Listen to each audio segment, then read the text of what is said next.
One. All right, we are live. Hey, USABA family, friends, and fans.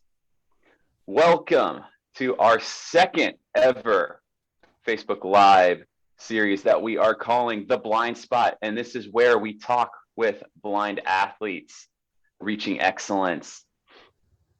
I am your host, Kyle Coon, your USABA Program and Safe Sport Coordinator, as well as Elite USA Para-Triathlete and Tokyo Paralympic hopeful. Whew, guys, we are super pumped and excited for today's guest. But before we get to our guest today, just a couple of little housekeeping items. A reminder that, hey, you guys, United States Association of Blind Athletes, we are celebrating our 45th year of being an organization where, look, guys, we've been doing for 45 years. We've been working at empowering blind Americans so that we can all change lives, and together as the USABA family, we can inspire a nation to greatness. So, guys, please go like us on Facebook, Instagram, Twitter. Follow us on YouTube. So you can get constant updates of, all of the things that we're doing for our 45th anniversary, including our Get to Know Goalball, our 45 for 45 series that we're doing as well. And of course, launching The Blind Spot. So without further ado, I am super excited about today's guest. We got Mr. Calahan Young, a goalball Paralympic hopeful who lives and trains, I believe you live and train full-time out of our Paralympic training site, our goalball training site in Fort Wayne, Indiana. So, Mr. Calahan Young, how's it going today? Hey, it's going great. Thanks for having me on the show. And yeah, I've been living here in Fort Wayne since 2017, training at the residency program. Awesome, man. Awesome. So, let's just get to know you a little bit. So first and foremost, just tell us what is what's your eye condition, or how did you go blind? So I was born with retinitis pigmentosa, and so basically this is like a cluster of different things, such as I don't have any peripheral vision. I think I have a total field of like 7 degrees. Also, I'm night blind. My acuity at this point, because my eyes are always trying to see what's around me, so I have nystagmus, and so my acuity is like 2200, but it's kind of hard to measure because I can't see what's directly in front of me, kind of because my eyes are shaking so bad. Mm-hmm. And it's the general gist of it. The peripheral loss is like the main element of retinitis pigmentosa, because that also your peripheral vision is how you pull in light. So at nighttime, I'm night blind. I'm totally night blind as well. Okay. Yeah, no, I mean, a lot of people, in our audience, they can relate to that. And you're an inspiration to, or you can be a role model to, people, that are, maybe newly diagnosed with, RP, or, having struggles with the night blindness and all that. So, no, I mean, dude, it's phenomenal that you're out there doing what you're doing. So go ahead and tell us, how'd you get into playing goalball? Like, when did you start, and like what was appealing to goalball specifically for you? Well, funny enough, I found out about goalball through when I was in middle school. I attended this program for kids that were blind and visually impaired. We would go to, like, all the districts would come together, and we'd learn how to cook and clean, and do like how to write checks and all the things along those lines. And one day this sports organization came down called VIP Sports, and they did a goalball demo. And I was like, oh my gosh, that seems super cool. Like, it was just, I was talking to one of my friends the other day, and it's just so many people find out about blind sports just by accident. And if like I would have missed that, they would have never heard about goalball or the sports camp until way later in life. And then I started going to the sports camp, and And then through that, they had a goalball program, a youth team that I joined and started playing with. So I'm from Pittsburgh, Pennsylvania, and the sports camp was in Slippery Rock, Pennsylvania. And so I actually started going up there every week. Every Sunday, we'd drive 2 hours up there for practice, for like a 4-hour practice, and drive back. Dude, Yeah. that's awesome, and that's early dedication. Like, so I mean, when was this? Like, how old were you when you got in, when you were first introduced to goalball, and like when did you start doing that, that camp on a regular basis, and the practice and the training? So I started going to the camp. I'm pretty sure it's 2007. That's the earliest Okay. photo I have of me. Like when I was that age, I was way shorter and a little bit chubbier. Okay. I'm currently 6'7". I think back then I was probably like 5 foot, and then I had a growth spurt when I was like 15. But yeah, so I was around. It was 2007, and so I was like 11 or 12 when I first started going to the camp, and then I didn't start going up to Slippery Rock to train until I was like 13, maybe like Okay. 12 or 13. I started going up there all the time to practice, and we traveled. The first goalball tournament I ever went to was actually in Philadelphia, Pennsylvania, Okay. and we were so young that one of the Paralympic guys at the time, John Mulhern and Andy Jenks, they crushed us. But we were so small, we would get hit with the ball and move backwards into the net. Oh my gosh, dude. I mean, they had no mercy for us, which is cool, but at the same time, it was funny looking back and just thinking about getting hit with the ball, moving backwards into like. And now you're this big, this big, strong, strapping 6'7" dude. I mean, dude, do you just like, I mean, do they just put you in the center and just have you like spread out and like lay down? Like, I mean, what is y'all's strategy? Like, I mean, I know that so go, like, what is your primary position that you play in goalball? So I think my primary is left wing, because Okay. in goalball there's left wing, right wing, center, and so Right. I can play all of them pretty good, but Okay. left wing is probably my strongest wing to play on. I mean, so whenever you first started playing goalball, I always learned how to play diving onto my left side.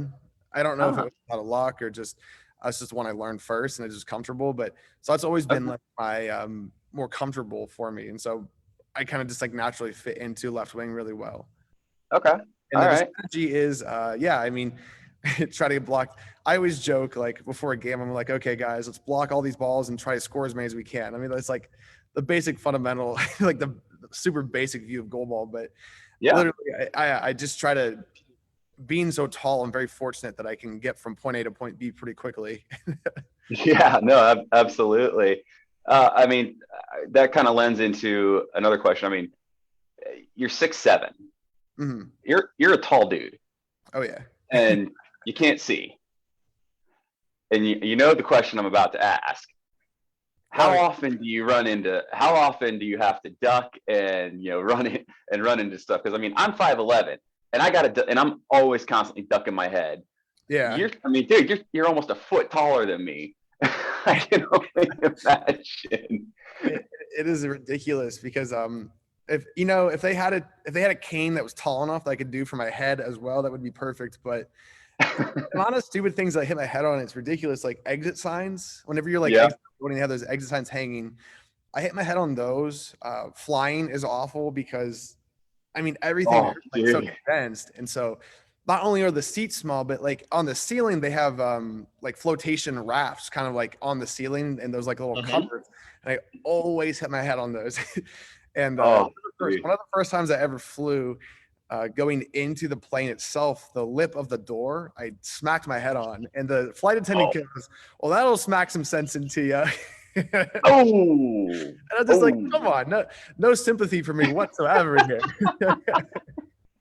No sympathy, no empathy, nothing. I mean, come on. Like, it's crazy. Everyone's like, always tall people get, Why- all the love. It's like, well, hey, until you spend some time up here, with your head in the clouds. I mean, literally, the air it's a center. challenge. Oh man, yeah, no, I mean, shoot, man. I mean, I'm like I said, I'm almost a foot shorter than you, and I get cramped on those long transcontinental flights, and Oh my God. flights over the pond and stuff. So dude, you're what are you, like smashing a sardine can or something? Yeah, it was. Crazy.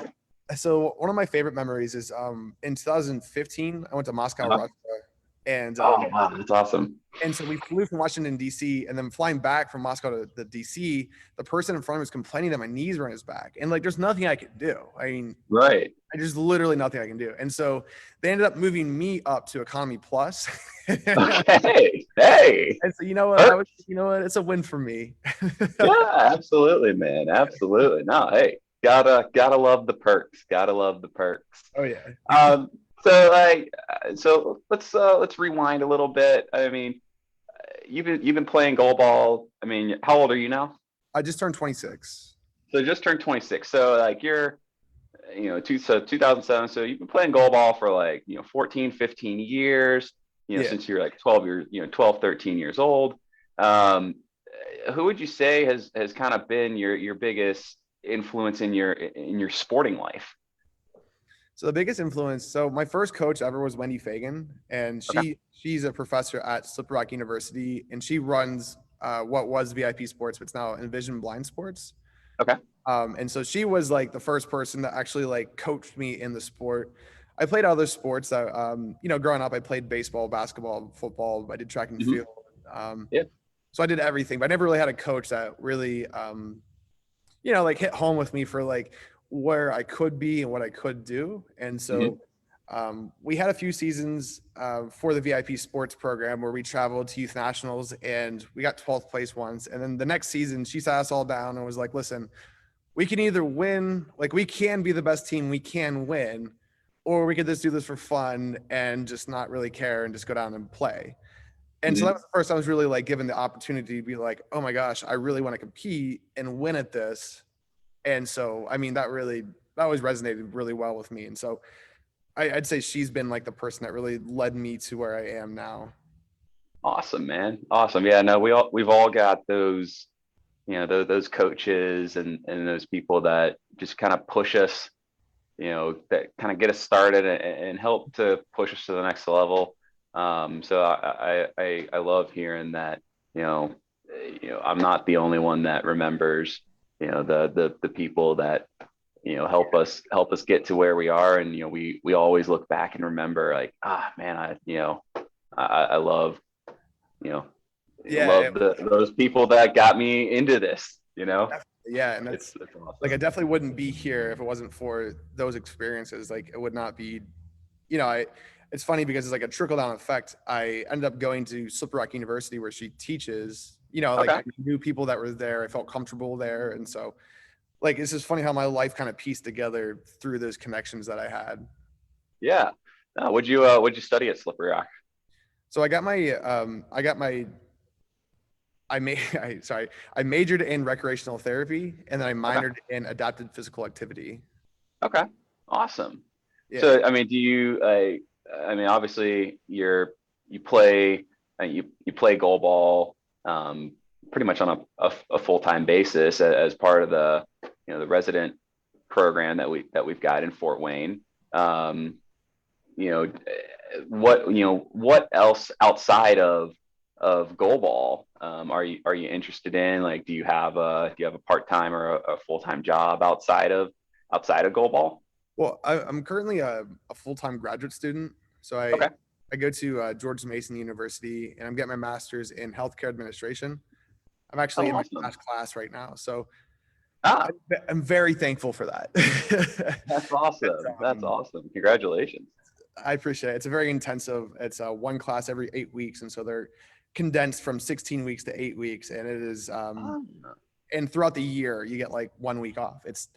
I love the program, but it is exhausting on top of the physical exhaustion that we get from weightlifting and training every day. So yeah. I, and so Tokyo getting pushed back a year was kind of like a blessing in disguise for school because I should be graduated because I have a capstone project I need to complete this summer, and that Mhm. should be done by the end of June. And so that means Awesome. going in for entire July, and then for Tokyo, I won't have any school work to do, and so Okay. it's like my little treat to myself is going to Tokyo and having nothing else to worry about. Awesome. No, that does work out to be excuse me, like perfect timing. Oh yeah. So I mean, talking training and all that. So what does like your daily, and weekly training schedule look like for goalball? Well, so we're in the preseason phase of our training right now, and so that means Mhm. that we have weightlifting once a week on Wednesdays. We do that Okay. Wednesday mornings, and then we have pretty high intense training on Mondays and Fridays Okay. for 2 hours, and it's awful. It is it is Awful. Come on. it's Oh man, grueling. come on. It is grueling.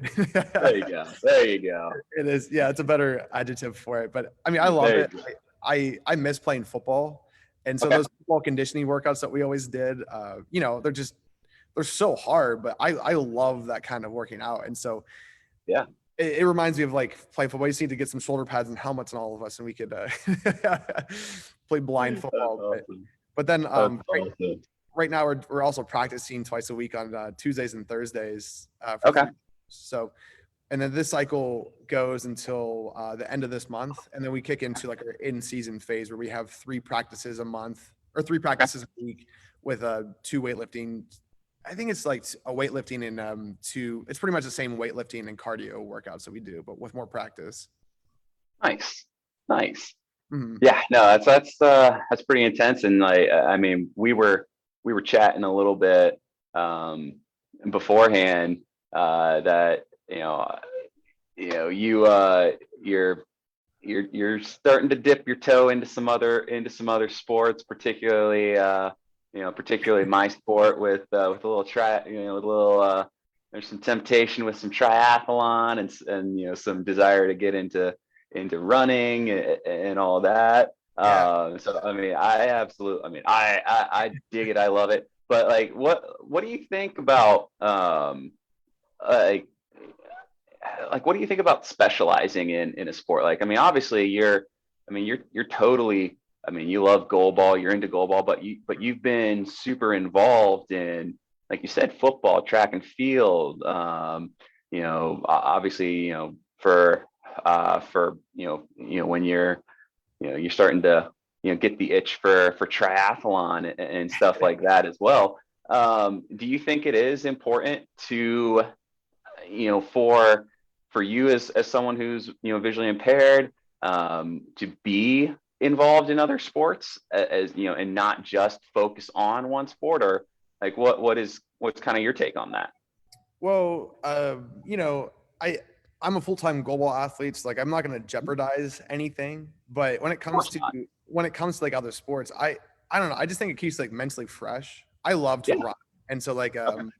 like running's one of the things I just really enjoy to do. And so like I ran the Pittsburgh half marathon twice and Okay. literally no training going into it. Like I literally just jumped in. I was like, yeah, sure, I'll do it. And I did it with my mom in 2016 or Okay. 2017. My friend Okay. Maddie in 2015 or 16. But Awesome. like no real training, just bought a pair of running shoes, ran like twice them so I wouldn't get blisters, and I was like ready to go. And, like I just love to run, and especially those marathons, and you get to see all of the I don't know, like running through like downtown Pittsburgh. It was Yeah. incredible. You through all the bridges. But I don't know, like I just like to stay engaged in other sports. I've been trying to get in the taekwondo, or not taekwondo, Oh. jujitsu. I've been trying to do jujitsu Oh yeah. Yeah. Yeah. here in Fort Wayne, but with COVID, I've been trying to, keep a distance. They're not really accepting new people, but Right. I'm always trying to get something new going on because I just don't like to get stagnant. For And so I sure. think if I can stay active mentally outside of goalball, I'll stay more active in goalball. Like I think it's easier for me to stay engaged when I have a lot more going on outside of this, just the sport. Okay. Awesome. You're gonna Yeah. fit right into triathlon, by the way. Just I shamelessly plug my sport all the time because I think it's amazing. But Totally. look, man, but look, man, like I mean, goalball is exciting and all that too. So, like, what do you think is your biggest achievement or success in, both in the goalball world and in, outside of goalball? Like, do you have, and it doesn't necessarily have to be like what's your biggest success in goalball or what's your biggest success out of goalball. Like, what would you say is your just overall biggest success? I'm sorry. Could you repeat the question? It got a little glitchy on my end. Oh, sorry. Yeah, I heard the build up to the question, but I didn't. The question kind of glitched out. Oh yeah, for sure, man, for sure. Basically, just what's your biggest success that in your opinion, and what does that mean to you? And you were talking about outside of goalball. I mean, it could be in goalball or outside of goalball. Like, just what is in general your biggest success? So like outside of goalball, one of my biggest successes is graduating from my undergraduate with Mhm. honors. And so Oh, that's in high awesome. school, I never really got good grades, and I think that really helped me like build that passion for wanting to get good grades and kind of pushed me to graduate college because I was just like, I'm gonna do this. I'm gonna graduate with honors, and so that was one of my goals that I had set, and I accomplished it. And then one of my other outside of is getting into grad school and graduating, and I'm so close to getting that one done. You'll get and it done, man. and then one of my most favorite memories from goalball is whenever we qualified for Tokyo. Okay. We had a kind of a really up and down quad, and so whenever we got to that point where we actually had done it, we qualified for the games. I mean, it was such a build up, and then it was just such a relief when we actually qualified that it Yeah, was incredible. I mean, it was so incredible.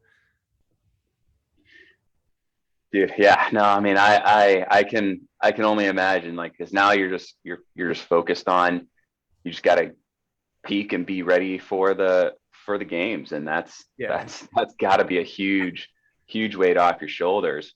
But with all the success that you've had, obviously, that what goes hand in hand with success is challenge and for lack of a better term, failure. What would you say has been like a big failure or challenge for you in the past, and how do you personally bounce back from disappointing match or effort, and like, just how do you bounce back from something like that? So I mean, I'd say one of the more disappointing in goalball is our world championships. We had such a good build up to it, and we all felt so confident going into it that when we got there, I mean, nothing really went the way we thought it would. Like Right. we weren't scoring as we were like, oh, we're gonna score all these goals, and we did score a lot of goals, but like we didn't have the defensive performance or the offensive performance that we really wanted. And so I've really used that as like a driving force to try to improve my game and try to be better in every way because I was able to like observe what was going on. I Hmm. started some games, I didn't start other games, but I was able to just observe and just be. It was my first major competition, and so I don't know. It was interesting because we did not perform well, but it was such a driver for where I think I am now and where I want the team to Right. be. And so, where I want the team to be is to win. And so, if I can do anything I can do, like motivate or role model for them to do, for anyone else on the team to do, that's all I want at this point. Because Yeah.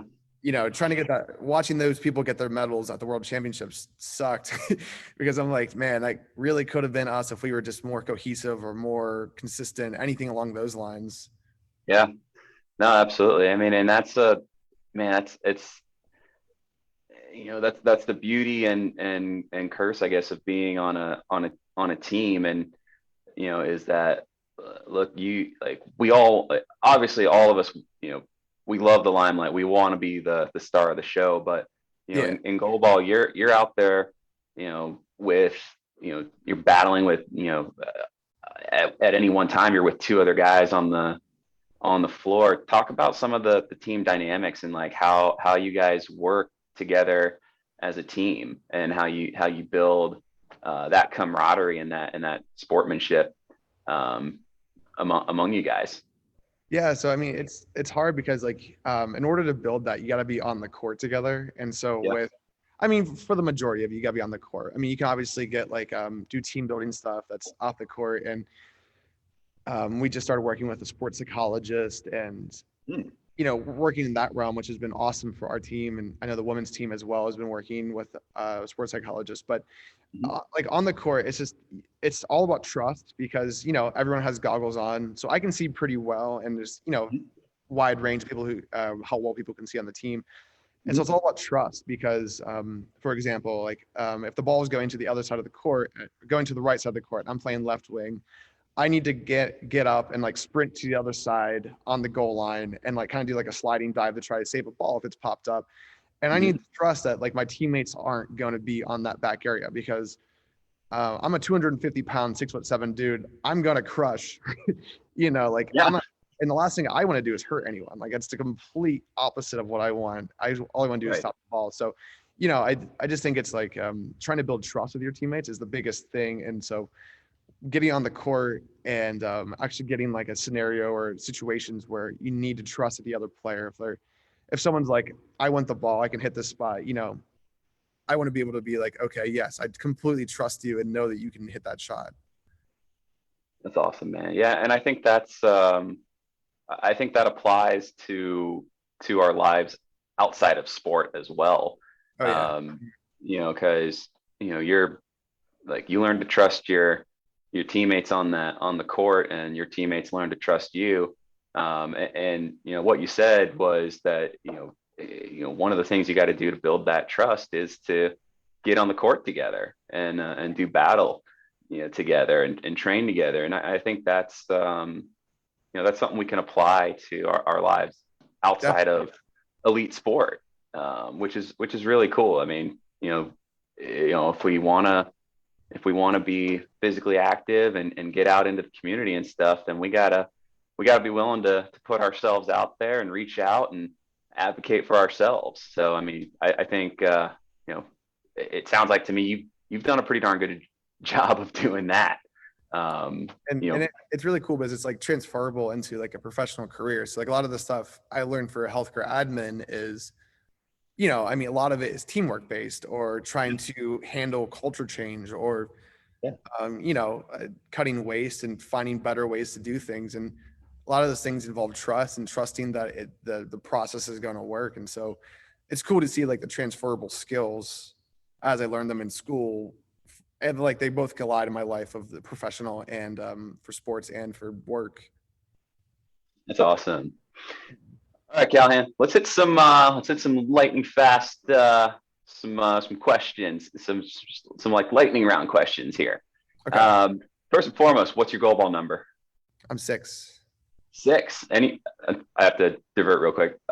Did you choose your number, or did you just like pull it out of a hat? My favorite number is 4, and I was 4 for everything else in my life. And then John Kusku's number 4, and I mean he was a starter. I'm not gonna fight him for his number. Yeah. I like 6. I dig number 6. Okay. All right. I stuck with it, and I grew to like it.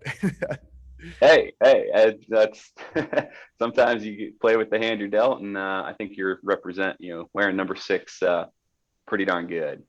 All right. You got a favorite post-match little post-match treat that what's your go-to?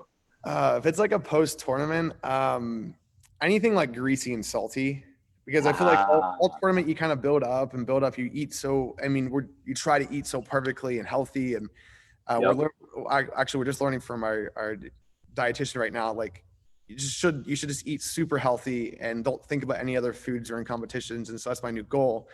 And so just like that hamburger from wherever. Yeah. I'm 6 foot. I'm so tall that I'm just always hungry. And so the thought of like that after a tournament is so nice. Oh yeah, dude. Throw down a greasy old cheeseburger, with some bacon and making me hungry. It's either that or like a steak. Oh yeah. How do you like your steak cooked? I like it medium rare. Medium rare? Come on, man. We gotta get you down into the rare zone. Come on. I love a medium rare steak. That's good, man. That's good. Favorite like music, or do you have a favorite band? I listen to most music, honestly. Like, okay. I for the workouts that we do here, I always we have an Echo, and so I always listen to music. I always put on Madonna, just make everyone mad, but I rock out to some Madonna. Hey, classy, man, classy. Exactly. Favorite band? I've always been a big fan of Aerosmith. I saw them when I was a kid, and nice. I like rap, rock, hip hop. Pop music. So country music I like. So I'm pretty out there for anything. Hey, that's good. Well-rounded, man. You're cultured. That's what we say. Culture. All right, dogs or cats? uh, Dogs, but lately I've been leaning more towards cats. What in the world, man? What's going on here? I don't know. I had a dog my whole life, but cats have Yeah. just. I have a few friends that just got cats, and Okay. I don't know. They're so self-sustaining that I like it. They're cute. Yeah. Okay. I don't know. There's something about them. I'm starting to like cats a little bit more and more. All right. Hey. No, hey. Open-minded, Mr. Calahan. You coffee or a tea drinker? Coffee. That was a solid one. How do you drink? How do you take your coffee? I like my coffee black. All right. Yeah. Man knows how to do it. Chocolate or vanilla? Chocolate. All right. Are you a stay up late guy, or you like to sleep in a little bit? You sleep in or get up early? Oh, I sleep in. I am not a wake up early kind of person. Okay. Well, I mean, you're 26. I mean, come on, man. Who really wants to be up at college? Like I set myself up for with college, staying up late, doing homework, and all nighters trying to get my homework done. Yep. Oh man. You a sparkling or a plain water guy? I love sparkling water. All right. Yeah. No, I'm funnily enough, while we've been talking, I've been sipping on a strawberry cucumber sparkling water. So that's why I love going to Europe, because you always get the sparkling water when you go. You don't get that here. It's good stuff, man. It's starting to appear more and more though, which is nice. So yeah, I'm definitely a sparkling water guy myself. So we actually do have a fan question, and like we said, guys, we'll be doing these interviews and Facebook Live series every couple of weeks. So we'll be letting people know who's on a couple days before. So just like Maurice here, who we're gonna read his question. Just like Maurice did, you can send your questions in to us by commenting on our on the Facebook post or anything like that. But what Maurice wants to know, Calahan, specifically from you, is what are the opportunities to get into goalball these days, and what kind of outreach are you doing to help promote the sport? So ways to get into goalball. I mean, there's blind sports organizations all over the country. And I think on USABA's website, I think they have a list of different organizations throughout the country. Like I'm from Pittsburgh, and Envision Blind Sports is the one that I went to. In Los Angeles, I know Angel City Sports. They're like a startup company that's getting really big with disability sports. And Portland, there's Northwest Association of Blind Athletes. So I mean, in every region or major city, there's usually a blind sports organization that you can find. I'm sure if you Google like blind sports near me, something like that. But on USABA's website, there is a list of blind sports organizations that you can go on and find and like see who's the director and how to get in contact with those people. And then for me, like I'm always trying to advocate. I love goalball. I think it's one of our old teammates, Joe Hamilton, always used to say it's a cool sport you've never heard of. And I live by that because I think it is. Like I every time I meet someone, I'm always like, oh, I play this sport called goalball. And we have like elevator pitches that we give because no one's ever heard of it. And you can't be like, oh, it's like X, Y, or Z, because there's no able-bodied counterpart sport to it. So any chance I get, I'm like, I try to spread it. I'm an advocate for a sport. Social media, I try to do social media. I kind of, with school, I kind of get mentally tired of trying to look at my phone and write papers all the time. But I hear you there. But I'm always trying to advocate for people to get involved. I direct messaged this girl on TikTok who is a blind TikToker and from North Carolina. And I was like, hey, like, have you ever heard about this sport called goalball? And she has recently just gone blind. And she was like, and so she actually just got in contact with a local sports organization. So honestly, Awesome. I'm trying to do like outreach anytime I can because I love the sport. I love blind sports, and I know how they changed my life, and I'm always Yeah. trying to get that into other people's, worlds. Yeah, absolutely. Um, you talking of social media, why don't you go ahead and how can we follow you and your journey, on the World Wide Web? So I mean, I'm somewhat active. I'm pretty active on social media sometimes. It goes Okay. through phases, but primarily I go through Instagram, and my Instagram handle is at the real Calahan Young, and Okay. in hopes I get famous one day. So All right, guys. So you better when we end this Facebook Live, be sure to bounce over to Instagram, and after you the USABA Instagram, make sure to at the real Callahan Young. and So both the men's and women's have Instagram pages and Facebook pages too. The men's is okay, USA M Goalball, and the women's is USA W Goalball, and they both, okay, and that's for Instagram, and they both have Facebook pages: USA Men's Goalball and USA Women's Goalball. awesome, awesome. I love that you plug your teams and your Heck yeah. teammates as well. That's what it's all about, man. That's what it's all about. All right. I got one last question for you, Callahan, because I think about this a lot Okay. in my own sporting life and personal life and stuff. And that's like how how do you, as Callahan Young, how do you want to be remembered? Um, I guess in the sport of goalball, I want to be remembered as someone who wanted the team to win more than anything else. I always joke whether I'm a starter or I'm on the bench. Like, I want to do whatever I can to help the team win, supporting the guys, helping them warm up, helping them with their throw, anything I can do to help the team win. Like that, Yeah, that would, if that was my legacy, I help the team win somehow on the court, off the court. That's what I would want to be remembered for. that's awesome, man. All right, and then I know that you've got some supporters, family, friends, sponsors, whatnot. Give them a little bit of love. Let us know who if you have any shout outs, Oh, give some love to your supporters out there. well, sponsors, if you're listening, hit me up.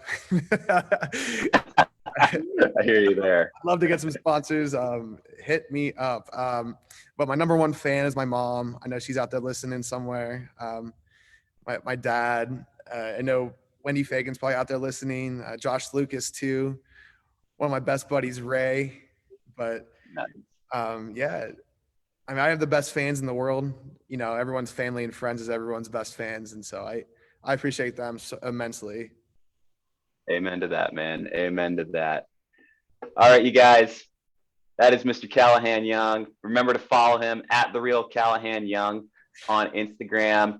And guys, don't forget to if you don't like us, if you don't like the United States Association of Blind Athletes on Facebook, Instagram, Twitter, YouTube, please, please, please, hit those follow buttons so that you can keep up to date. Again, this is our 45th year of being an organization.